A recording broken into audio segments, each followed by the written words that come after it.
myself and some of my fraternity brothers were down at the gym playing basketball. Somebody rushed in and said, the Japs bombed Pearl Harbor. And we looked at each other and said, where's Pearl Harbor? We're all fearless, of course, and 19 years old. And it wasn't until November in '42 when I went to Fort Riley and then enlisted in the Army Air Corps. I qualified for all of them, navigator, bombardier, and pilot.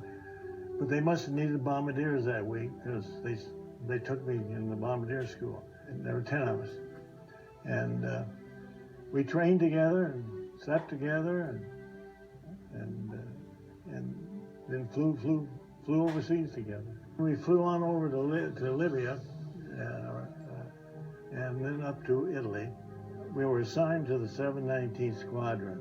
The next day, our squadron sent up 7 airplanes and 2 came back. 5 of them were shot down by Messerschmitts. Great introduction to combat, right? And then we started flying missions. I did not really expect to survive. I remember one of our missions when we were flying, and our wingman was a guy we had trained with in the States. The pilot had gone with the guys who pilot training, and I'd gone to the guy in bombardier school. And we looked up, it was Ploesti. We were bombing Ploesti, which was one of the most heavily defended targets in Europe. And you came up to the initial point where you're going to go on the bomb run. And there's a target up there. You can see it because it's just a black cloud. It's a black cloud of flak. And anyway, we're flying there and we enter that flak cloud. And our wingman's over there, 200 feet away from us. And he blows up. He's gone. And I still think, why him and not us?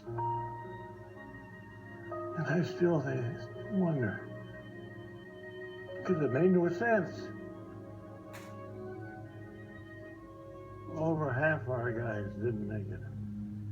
I was only over there 6 months, about 6 months. Flew my 50 missions in 6 months, then came home and came into New York Harbor.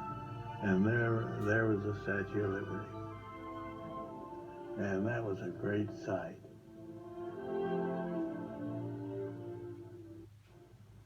When Bill returned from war, he wanted to go right back, so he began training to become a fighter pilot. But he never made it back because the atomic bombs were dropped and Japan surrendered before his training was complete. And we landed in Jacksonville, Florida, and we had to have the plane fixed then. So we go into town, the 4 officers, we go into town to a nightclub. Oh. And Jack Teagarden, I don't know if you know him, he was, in those days was a famous band director. Oh. Jack Teagarden.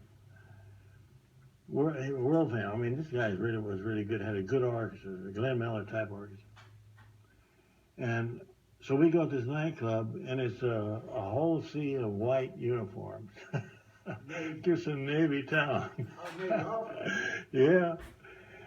And we're there in our uniforms. And we're drinking it up, and they acknowledge us and everything.